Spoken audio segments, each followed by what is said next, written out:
రాణి రాజశ్రీదేవి గారు మాత్రమే ఈ హవేలీకి ఏకైక మహారాణి. చిన్న ఎవిడెన్స్ దొరికితే చాలు, చుక్కలు చూపిస్తాను.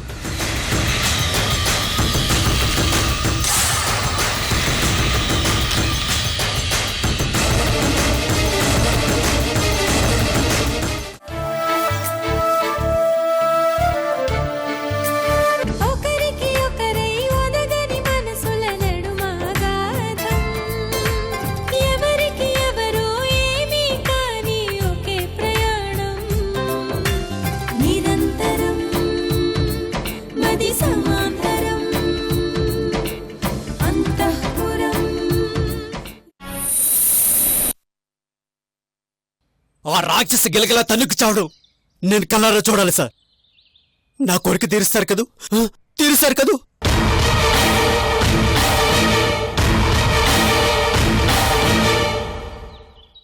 అది మీ వల్ల కాకపోయినా నేను మాత్రం దాన్ని వదిలిపెట్టను. నా కొడుకుని చెప్పిన ఆ మృణాన్ని నేను వదిలిపెట్టను. దాని జీవితం నాశనం చేస్తాను. దాని పరువు బజారుకి ఏడుస్తాను. అన్నీ పోగొట్టుకున్నాను. ఇక నన్ను ఏమీ చేయలేదు. మృణాలే నీకు రోజులు దగ్గర పడ్డాయి. నేను వదిలిపెట్టను. నీ చావు నా చేతుల్లోనే.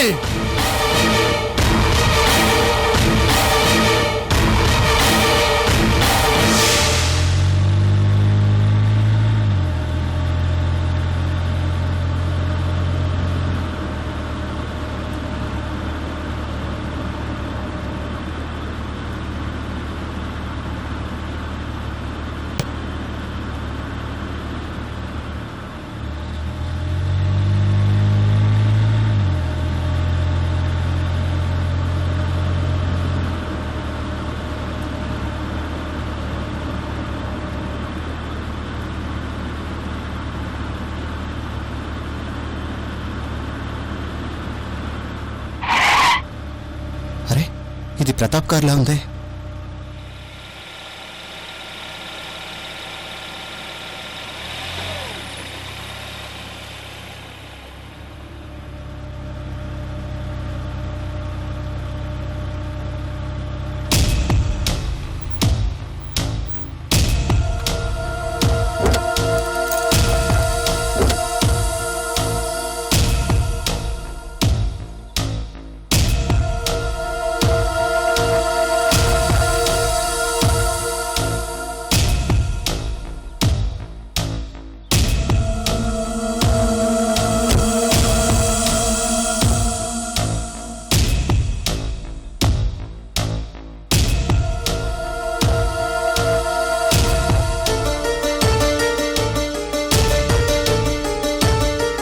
తమ్ముడు, ఎలా ఉన్నావు తమ్ముడు? ఏంటి సడన్ గా వరుసలు గుర్తొచ్చా? నాదో ఏమైనా అవసరం పడిందా? కళ్ళు మూసుకుపోయి అప్పట్లో పిచ్చిగా ప్రవర్తించాను. I'm sorry. అవన్నీ మర్చిపో. రై, అవి బ్లాక్ బోర్డ్ మీద చేసిన తప్పులు కాదురా, డస్టర్తో చెరిపేసుకోవడానికి. మనసుకైన మరకలు, గుండెకైన గాయాలు అంత ఈజీగా చెదిరిపో. తమ్ముడు, నేను నీతో మాట్లాడాలి. మీ అమ్మ పర్మిషన్ తీసుకుని వచ్చావా? నేను మృణాలిని దేవి కొడుకులా నీతో మాట్లాడటం లేదు. మరి సందీప్లా, కేవలం సందీప్లా మాట్లాడుతున్నాను. ఓ, క్వైట్ ఇంట్రెస్టింగ్. ఇంతకీ నువ్వు మీ అమ్మను వదిలేసావా, మీ అమ్మని వదిలేసిందా? ప్రస్తుతం టాపిక్ అది కాదు. కానీ నాకు తెలుసుకోవాలని ఉంది. దాని గురించి మనం తర్వాత మాట్లాడుకుందాం. ఇప్పుడు ఎందుకు మాట్లాడుకోకూడదు? ఎందుకు అవాయిడ్ చేస్తున్నావు? ప్రతాప్, అది ఇంపార్టెంట్ ఇష్యూ కాదు. అంతకంటే ముఖ్యమైన ఇష్యూ ఇంకోటి ఉంది. ఏమిటది? సూర్యని జైలు నుంచి రిలీజ్ చేయడం, ఈ కేసు నుంచి బయటపడేయడం. సూర్య నిర్దోషి. ఓకే, మరి దోషెవరు?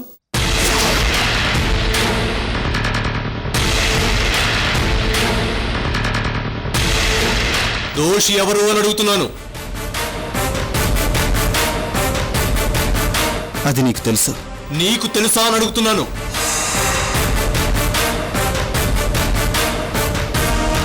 Of course. రా నాతో రా. ప్రతాప్, ఎక్కడికి? కంప్లైంట్ చేయడానికి. కంప్లైంటా? ఎవరి మీద? మీ అమ్మకి అగెనిస్ట్ గా కంప్లైంట్ చేయడానికి. ఇంద్రుని మర్డర్ చేసింది సూర్య కాదు, మా అమ్మాయి అని స్టేట్మెంట్ రాసిచ్చే. నువ్వు స్టేట్మెంట్ రాసిచ్చిన నిమిషాల్లో సూర్యుని జైలు నుంచి బయటకు తీసుకొస్తాను, మీ అమ్మని జైల్లో వేస్తాను. పక్కా ఎవిడెన్స్ లేకుండా స్టేట్మెంట్ ఎలా ఇస్తాను? రేయ్ చాతగాని వెదవా, ప్రతాప్, నాటకాలు ఆడుకో. ఎప్పటికైనా నువ్వు మీ అమ్మ ఒకటేరా. నువ్వు మీ అమ్మ చంక దిగి నీకు నువ్వుగా నడవలేవు, నీకు నువ్వుగా మాట్లాడలేవు, నీకు నువ్వుగా ఏమీ చేయలేవు. అది నీకు స్వయంగా బ్రహ్మదేవుడే ఇచ్చిన శాపంరా. దాని నుంచి నువ్వు ఈ జన్మకు బయటపడలేవు.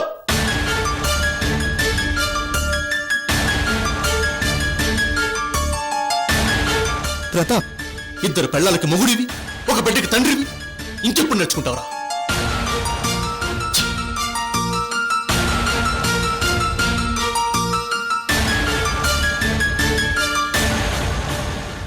Don't teach me.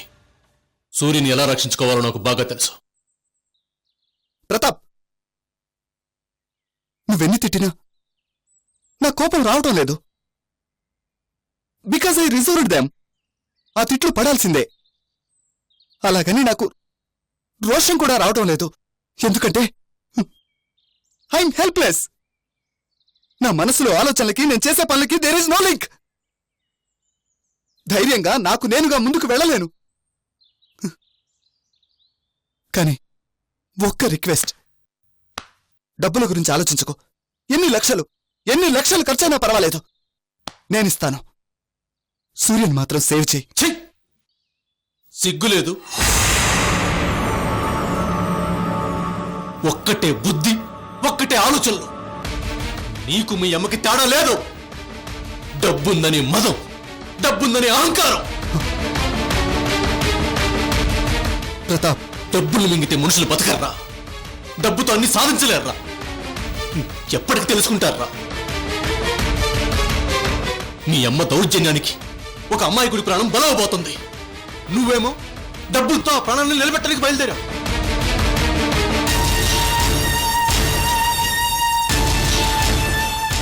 అది కాదు. ఎప్పటికి బాగుపడతారా? ప్రాణాలు తీయటం తేలికే, పోయటమే కష్టం.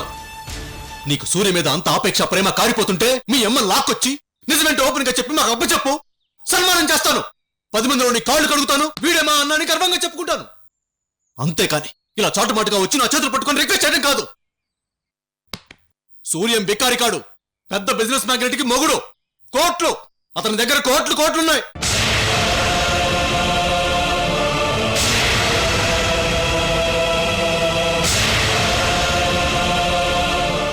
నిజంగా మీ అమ్మ చేసిన పనికి నువ్వు పశ్చాత్తాపడితే, నీకు సిగ్గుగా అనిపిస్తే వెళ్ళి శశిరేఖని క్షమాపణ అడుగు. మీ వల్ల అష్ట కష్టాలు పడుతుంది, భర్తకు దూరమైంది.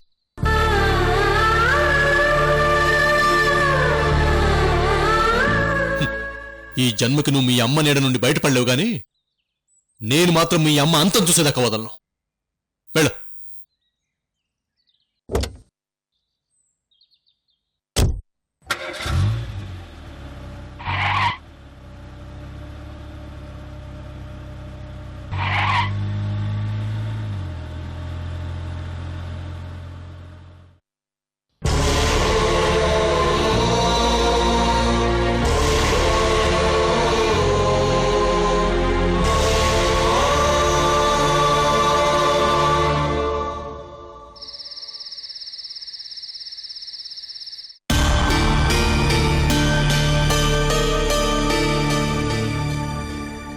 రాజేశ్వరి దేవి గారు,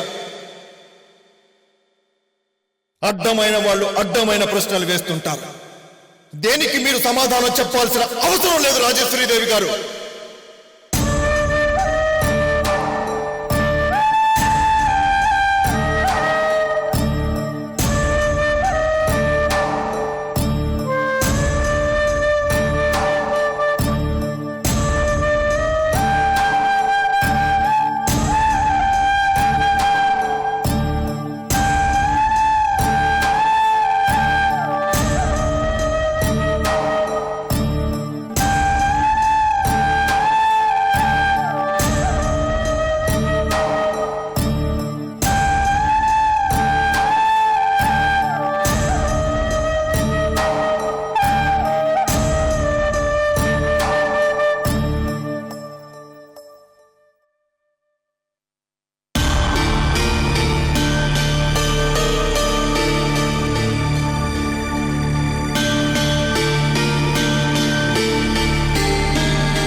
ఇలా మా కాళ్ళ దగ్గర కూర్చున్నారేంటి?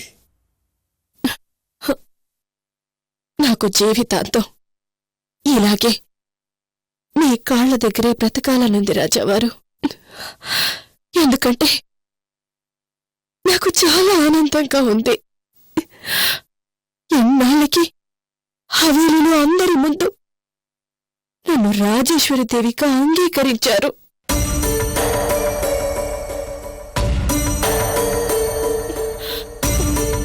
చాలు రాజావారు, ఈ జన్మకిది చాలు. నాకు పెద్ద టెన్షన్ తగ్గిపోయింది. ప్రశాంతంగా ఉంది, సంతోషంగా ఉంది. ఈ లోకాన్ని జయించినంత ఆనందంగా ఉంది.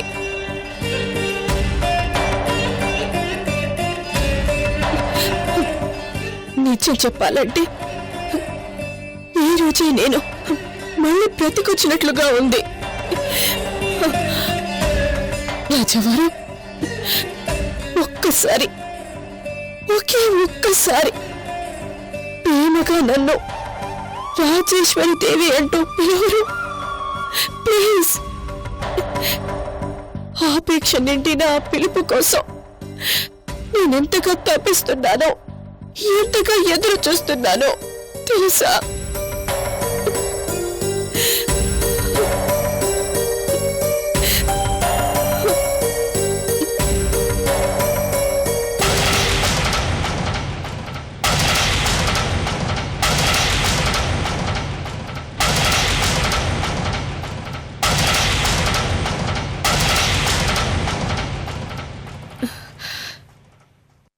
ఇంకా ఏంటి రాజావారు ఆలోచిస్తున్నారు?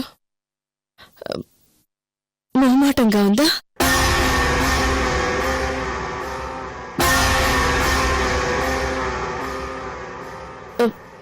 పోనీ నా వైపు చూసి పిలవలేకపోతే అడు తిరిగే పిలవండి, నేనేమి అనుకోను. నాకు కావాల్సిందల్లా మీ నోటి నుండి రాజేశ్వరి దేవి అనే పిలుపు, అంతే.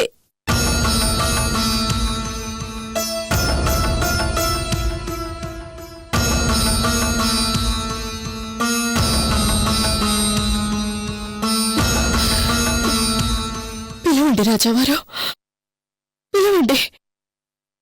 ఎదురు చూస్తున్నాను. మాధుర్యం నిండిన మీ పిలుపు వినాలని ఆరాటంగా ఎదురు చూస్తున్నాను. పిలిస్తే పలకడానికి మా రాజేశ్వరి దేవి గారు బ్రతికి లేరు.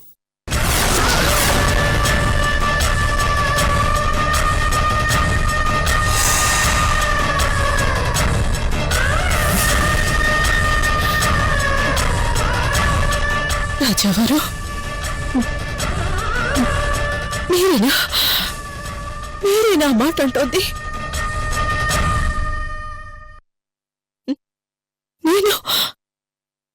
నేను బ్రతికిలేనా? మరి నీ ముందు నిలబడినా నేనెవరిని? తెలియదు. ఆ ప్రశ్నకు సమాధానం చెప్పాల్సింది మీరు. ఎందుకు ఇలా మాట మారుస్తున్నారు? కొద్దిసేపట్లోనే మనసు మార్చుకున్నారు. మేమిప్పుడు ఒకే మాట మీదున్నాం. మనసు మార్చుకోవడం అనేదే లేదు. లేదు, మార్చుకున్నారు. ఇంతకు ముందే కదా అందరి ముందు రాజేశ్వరి దేవి అంటూ పిలిచారు. మీరే కదా నేను హవేలికి మహారాణిని, యజమానిరాలిని అన్నారు.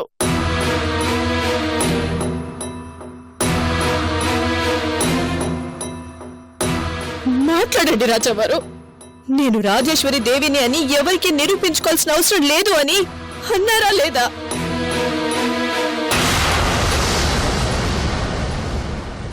ఇక్కడ నా గురించి నేను ఎవరికి ఎక్స్ప్లెనేషన్ ఇవ్వాల్సిన అవసరం లేదు అని అన్నారా లేదా?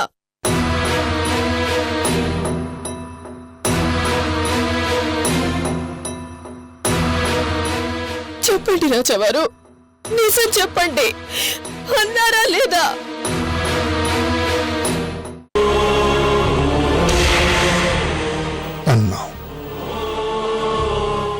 చెప్పిన మాటలన్నీ మాటికి అన్నావు. మరి అవన్నీ మా మనసులోంచి వచ్చిన మాటలు కాదు, మా పెదాల నుంచి వచ్చిన మాటలు.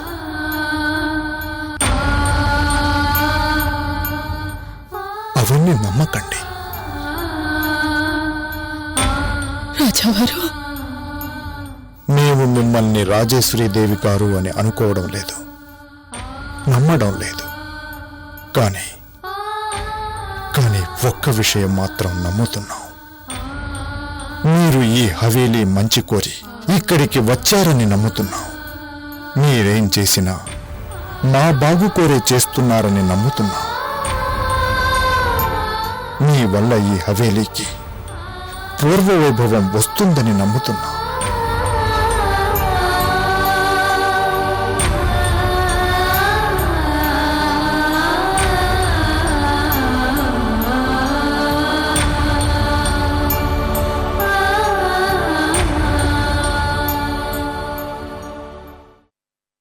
కొద్ది కాలం పాటు మీరిక్కడుండడం మంచిదని నమ్ముతున్నాం.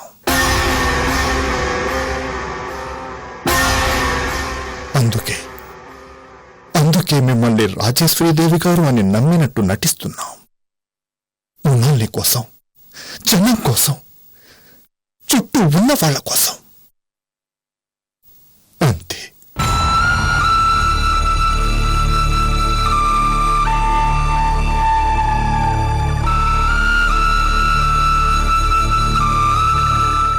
కేవలం మా స్వార్థం కోసమే ఇలా నటిస్తున్నాం.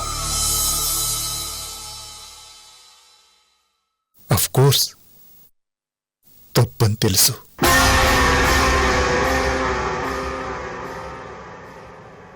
బలవంతం లేదు. మీకిష్టం లేకపోతే వెంటనే హవేలీ నుండి వెళ్ళిపోవచ్చు.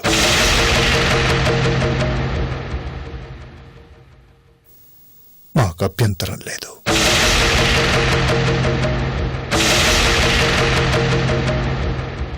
మీకు మీరుగా వచ్చారు.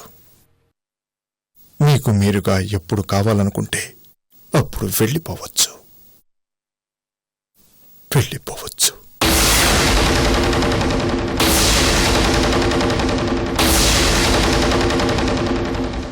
ఒక్క విషయం, అందరి ముందు మిమ్మల్ని రాజేశ్వరీదేవి గారనే పిలుస్తాం, గౌరవిస్తాం. మీకెటువంటి ఇబ్బంది కలుగనివ్వం. మాటిస్తున్నాం. ఒక్కసారిగా నా సంతోషం మీద నీళ్లు చల్లారు కదా రాజావారు. ఎందుకిలా? ఎందుకు మీరు నన్ను రాజేశ్వరి దేవి అని నమ్మడం లేదు? మీ మనసులో ఉన్న అనుమానం ఏంటో చెప్పండి. నేను మీ ముందు పరాయిదానిలాగా ఉండలేను. నేను ఈ నరక యాత్ర భరించలేను. ఎలాంటి అగ్ని పరీక్షకైనా నేను సిద్ధం. దయచేసి నన్ను అనుమానించకండి రాజావారు.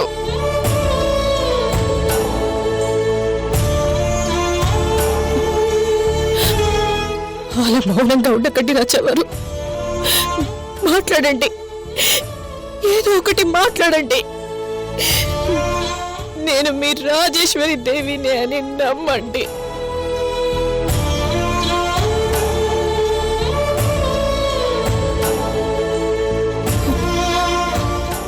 మీ అనుమానం ఏంటి రాజావారు? ఎన్నాళ్ళు నేను ఎక్కడున్నానో చెప్పాలి, అంతే కదా? చెప్తాను, ఇప్పుడే చెప్తాను. జరిగిందంతా పళ్ళు పోకుండా ఇప్పుడే చెప్తాను. రండి, ఇలా రండి, కూర్చోండి.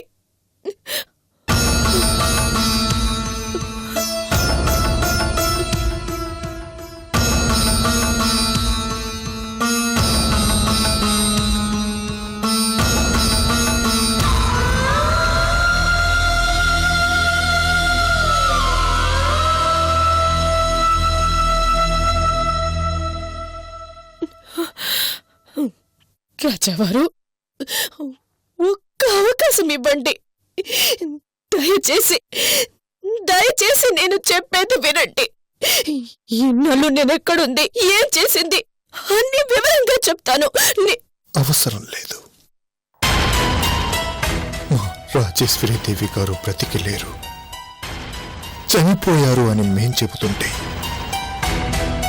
ఇంకా మీరు చెప్పేదేంటి, మేం వినేదేంటి, నమ్మేదేంటి? అవసరం లేదు, అర్థం